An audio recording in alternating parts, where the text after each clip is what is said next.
Hello, everyone, and welcome back to the series, The Great 78, where we deep dive into the meanings of each tarot card. We're starting with the major arcana, and then we're going to be going to the minors, and then we're going to go to the regular cards. So we've got 78 to get through. We've got a lot of work to do, but I want you to learn.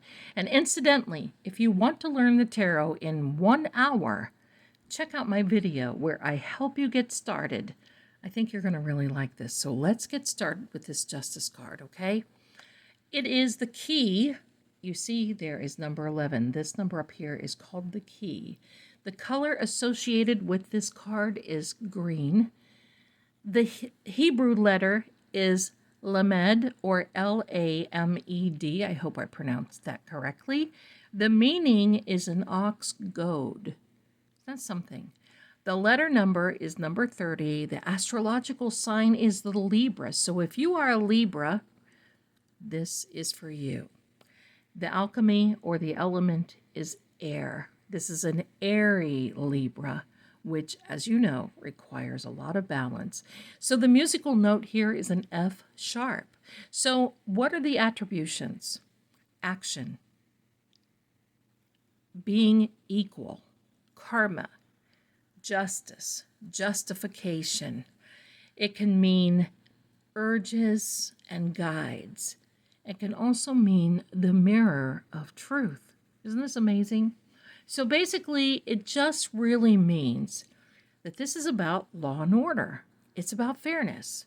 You see, this is Lady Justice who sits on her throne, and then we have the scales of morality. That's what these are called. And then wielding a sword. And this sword it does not go off the frame of the card. It goes almost to the end or the frame of the card. She wields this sword because she is really ready to step in and enact justice anytime that things get unbalanced. So if this tips from one side to the other, she's going to bring justice to the table. I wouldn't doubt it. She looks like a tough cookie, doesn't she? Look at her pose. Now, this is the first thing. She is sitting up, straight up with the scales, and the figure is pointing down. So you see how she's pointing down?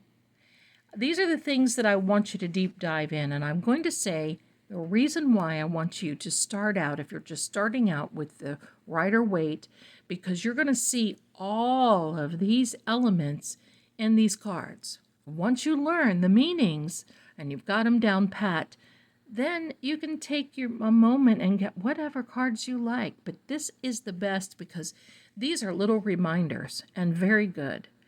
This is reminiscent of the Magician's pose. So look back on the Magician when we did that, because you see the Magician holds up one hand and he holds down the other. It's basically to say, as above, so is below. So that means there has to be balance in all areas, and it suggests that we should live on earth as we would in heaven. So we've got to be walking the right road. This is especially pertinent to justify matters. Isn't this beautiful? Okay, so now we're going to start with this sword. And this sword, I don't know if you can see that very well. I think you can. This sword is basically represents the intellect, and it's supposed to carry out the justice, and it's basically supposed to be something that we apply in our lives daily. The sword is used to honor someone's good actions and knighthood also. Isn't that great? Used to condemn somebody's bad actions and death, and the power of the sword is absolute. So there's no gray area, and you see how the sword, it's a double-edged sword, which means it cuts both ways. It's either going to handle the good stuff or it's going to handle the bad. Now, the scales of justice, and here we are, you see them. The scales of justice are very familiar. I know that you've seen those before. And basically, it means that, like the sword, they are absolute, always trying to preserve fairness. And basically, when you say, have you heard the old saying, I have to weigh in on something? That's really where this comes from is the scales. You have to make sure that it's balanced in everything that you do. You have to remain balanced, and that action in this card is honored. If the scales tip, the action is condemned. So remember, when you have a big decision, if you see this card come up and there's a big decision on the table, you have to let your person or yourself understand that you have to weigh in on the matter. You have to make sure that all and everything is balanced. Now, I want to talk to you about her crown. Let me see if I can get that really to focus there. This gives the authority for this Lady Justice to hold the sword and the scales. There are 3 battlements and square stone, and it illustrates the spiritual. You see the 3 elements and the stone. It basically represents the spiritual and the material. Remember, as above, so below. The Trinity. So this represents the Trinity and the compass, along with the 4 corners of the earth. The square stone is basically represents the holy third eye out of which the figure sees justice. So isn't that amazing? It's like a discernment is really what that is. It's the discernment. Now look at this beautiful red robe. This basically means there's passion and emotion behind carrying out this justice. You put your heart into it, weigh the situation, weigh it out, and make sure you know which way you're going to act before you make any rash decision. It basically is associated with passions in the wilderness, that's right, or wildness, that's right, and things that basically are controlled and used to enact justice. So there's a lot of different things. So you see, we've got some gray columns here. Now, these are the gray columns. And boy, we see these in all types of the cards here. These are to offset the passion that goes within carrying out the justice. It means that it's impartial. You cannot be biased one way or another.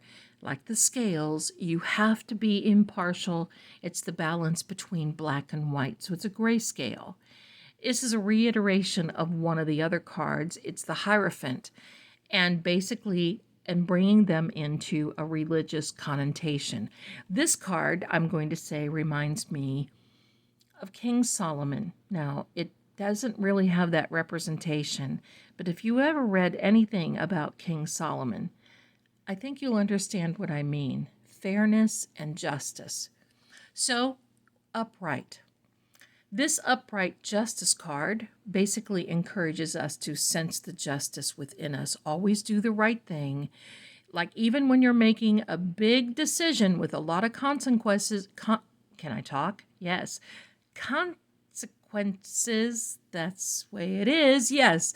Take a step back and analyze it. Make sure that there are several choices before you make a choice, or before using the lens, before discerning what you're going to be doing. You basically have the very choices in front of you. Fairness is basically one of them, but it also tells you that when you make a choice, don't look back. So if you're seeking justice, this is a good sign. So if you're reading for someone and they're going through a legal problem, or you are, or whatever the case, and you get this card, it can mean that the scales of justice will tip in your favor. Now, as you know, I don't read reverse, but in all fairness, I'm going to give you a reversal of this card. That's what we do here. We're not going to be, it's to each his own. Basically, when this is reversed, it can mean that there may have been an injustice to you in the past. Maybe you know about it, maybe you don't know about it, or to the inquirer, if you're reading for someone else, it means that you have to search your memories to see if you actually have wronged someone intentionally or by accident. And if you have, it could be a karmic thing that you're experiencing. It also means to make amends quickly. And basically, if you do wrong, you know how that is when you feel like you've done something wrong. It just can eat away at you, whether you like it or not. And basically, you can only be the one who can bring peace around and tip the scales back. I want to thank you for being here. Thank you, thank you. Please subscribe so you don't miss anything, or follow me. Join me to learn how to read the cards within 1 hour and the rest of the series, The Great 78. Oh boy, this is exciting. We are clipping along here. And join me next time, and I will see you again, and I thank you for being here. Bye for now.